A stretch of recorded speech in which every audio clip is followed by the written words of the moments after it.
اللہ کے دین پر اپنے آپ کو آپ کے حکم پر قربان کرنا چاہتا ہوں۔ عزیزان گرامی قدر، امام حسین علیہ السلام نے پہلے مرحلے میں یعنی پہلی دفعہ میں کوئی جواب نہیں دیا۔ جب شہزادے نے دوبارہ اصرار کیا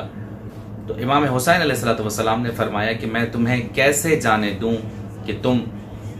میرے بھائی کی نشانی ہو۔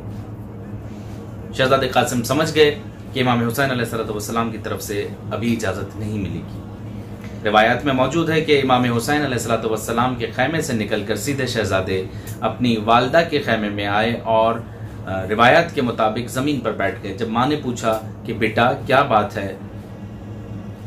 کہا اماں چچا جان مجھے جانے کی اجازت نہیں دے رہے۔ عزیزان گرامی قدر، جب جناب ام فروہ نے یہ سنا تو روایات کے مطابق جناب ام فروہ امام حسین علیہ السلام کے خیمے میں تشریف لائیں اور بی بی ام فروہ نے امام حسین علیہ السلام سے عرض کیا کہ مولا کیا بیوہ کے بچے راہ خدا میں فدیہ نہیں ہوتے؟ اس وقت امام حسین نے ایک مرتبہ پھر خاموشی اختیار کی، اور جب جناب بی بی ام فروہ نے دوبارہ اصرار کیا تو امام حسین علیہ السلام کو امام حسن علیہ السلام کی وہ وصیت یاد آئی، اور وہ کچھ چیزیں جو امام حسن علیہ السلام نے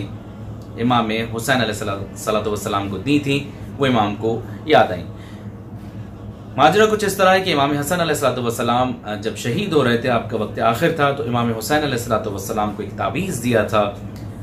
کہ جب تم پر کوئی برا وقت آئے، جب تم محسوس کرو، یعنی حسین علیہ السلام جب آپ یہ محسوس کیجئے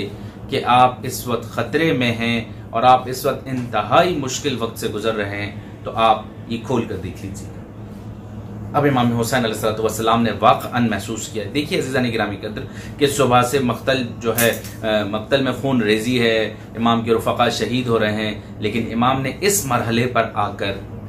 اپنے آپ کو محسوس کیا کہ میں اس وقت بہت زیادہ پریشان ہوں کہ کیسے اپنے بھائی کے بیٹے کو جانے کی اجازت دوں۔ عزیزان گرامی قدر، جب امام حسین علیہ السلام نے امام حسن علیہ السلام کا تعویذ کھول کر دیکھا تو اس میں لکھا تھا کہ حسین جب میرا بیٹا تم سے شہادت کی اجازت لے تو میری طرف سے اسے اجازت دے دینا۔ عزیزان گرامی قدر، گو کہ امام حسین علیہ السلام کے بہت قریبی بیٹے اور اس کے علاوہ رفقا جو بھی تھے شہید ہوئے، لیکن تاریخ نے لکھا کہ شہزادہ قاسم بن حسن علیہ السلام کی رخصت امام حسین علیہ السلام کے لیے بہت زیادہ گراں تھی، یہاں تک کہ امام نے جب شہزادہ قاسم کو رخصت دی یا اجازت دی جنگ کی تو امام نے خود انہیں تیار کیا۔ جب شہزادہ قاسم علیہ السلام تیار ہو گئے اور امام سے آخری دفعہ گلے ملے، روایات میں موجود ہیں یہاں تک گریہ کیا چچا اور بھتیجے نے کہ دونوں یعنی امام حسین علیہ السلام اور شہزادہ قاسم دونوں بے ہوش ہو گئے۔ کچھ دیر کے بعد امام حسین علیہ السلام شہزادے کو رخصت کرتے ہیں اور پھر امام حسن علیہ السلام کا لال جلال میں مقتل میں آتا ہے، اور جب رزق خوانی ہوتی ہے دور بیٹھے ہوئے اشقیاء یہ دیکھ رہے ہوتے ہیں، ایک شقی دوسرے سے کہتا ہے کہ دیکھو کتنا خوبصورت جوان آیا ہے جس کا چہرہ چاند سے ملتا ہے۔ یہاں تک روایت میں موجود ہے کہ امام حسین علیہ السلام کے بھتیجے یعنی شہزادہ قاسم کے جوتے کا تسمہ جو ہے وہ زمین پر لگ رہا تھا اور آپ سواری پر سوار تھے۔ ایک نے دوسرے سے کہا کہ تم اس طرح کے خوبصورت نوجوان کو قتل کرو گے؟ اس نے کہا یقیناً میں قتل کروں گا۔ تو وہ جس نے سوال کیا وہ کہتا ہے خدا کی قسم میں ہرگز اسے ہاتھ نہیں لگاؤں گا، کیا اس طرح کے نوجوان بھی مارے جاتے ہیں؟ عزیزان گرامی قدر، بہرحال امام حسن علیہ السلام کے لال نے جنگ شروع کی۔ چاروں طرف سے اشقیاء ہیں اور ہر طرف سے ادھر سے بھی حملے ہو رہے ہیں اور شہزادہ قاسم بھی جنگ فرما رہے ہیں، اور وہ جنگ تاریخی جنگ تھی کہ جس میں ایک 13 سال کا بچہ یزیدی لشکر سے لڑ رہا ہے، نہ کوئی خوف ہے نہ کوئی تذبذب ہے، 3 دن کی بھوک اور 3 دن کی پیاس، لیکن حضرت عباس کے بھتیجے مولا کائنات کے پوتے لڑ رہے ہیں۔ لیکن روایات میں موجود ہے کہ جب انہوں نے دیکھا کہ قاسم کا راستہ روکنا مشکل ہے تو انہوں نے چاروں طرف سے گھیر لیا اور امام حسن علیہ السلام کے فرزند کے اوپر چاروں طرف سے حملہ کیا گیا، اور پھر ایک تیر ایسا لگا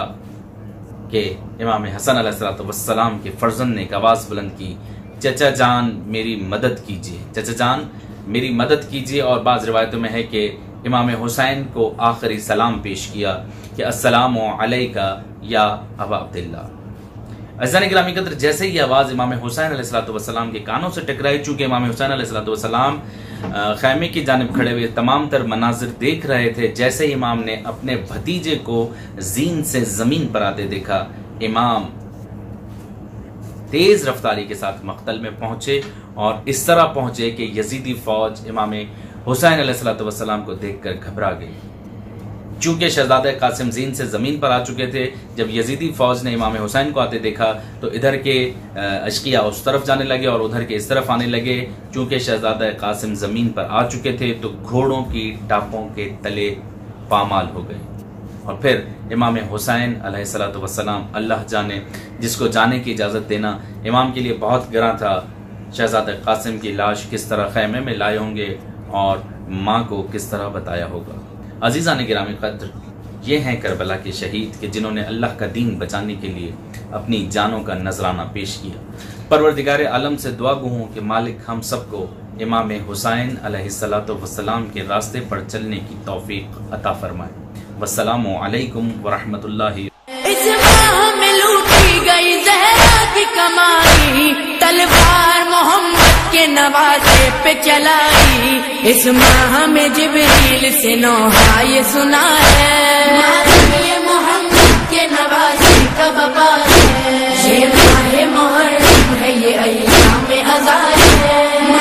یہ محمد کے نواسے کا بپاس ہے، عاشور کا دن بھول نہ پائے گا زمانہ، لوٹا گیا اس روز محمد کا گھرانہ، اس روز سے دنیا میں بچھی فرش ازار ہے، یہ محمد کے نواسے کا بپاس ہے، یہ ماہ محرم ہے، یہ ایام ازار